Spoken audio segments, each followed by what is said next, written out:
आज आपण पाहूया देशाची माहिती गोळा करणाऱ्या लोकांची एक अविश्वसनीय गोष्ट. हे खूप मोठं काम आहे आणि हे करतात काही खास समर्पित लोक. म्हणजे हे फक्त आकडे नाहीत, तर देशाच्या जडणघडणीचा हा एक महत्त्वाचा भाग आहे.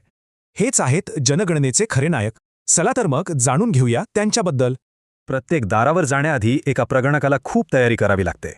हेच ते लोक आहेत जे प्रत्येक समाजाचं प्रतिनिधित्व करत हे महत्त्वाचं राष्ट्रीय काम करतात. प्रत्येकाची गणना अचूक आणि आधाराने व्हावी यासाठी हे गुण त्यांच्यात असणंच लागतं. त्यांच्याकडे आधुनिक साधनं असतात, पण त्यांची खरी ताकद आहे संवाद आणि सहानुभूती. दारावर बोलताना पहिले काही सेकंड खूप महत्त्वाचे असतात. इथेच विश्वास निर्माण होतो.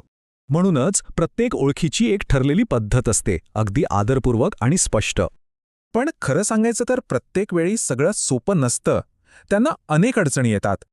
अशा वेगवेगळ्या परिस्थितींना सामोरं जाण्यासाठी त्यांना खास प्रशिक्षण दिलं जातं. आणि मग प्रश्न येतो की ते लोकांच्या नाराजीला सहकार्यात कसं बदलतात.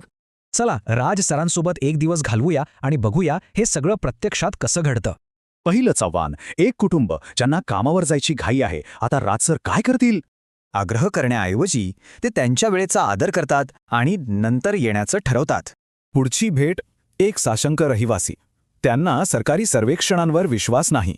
इथे विश्वास जिंकणं गरजेचं आहे. राज सर शांतपणे सगळं समजावून सांगतात, कायद्याची हमी देतात. आणि तिसरं आव्हान म्हणजे एक बंद दार. आता जे घरातच नाहीत त्यांची गणना कशी होणार?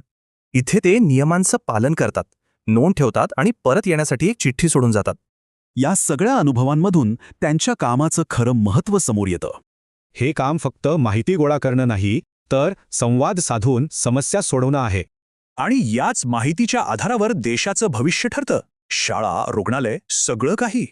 म्हणून जेव्हा एखादा प्रकणक दारावर येतो, तेव्हा तो भारताच्या गोष्टीत एक नवीन आवाज जोडत असतो.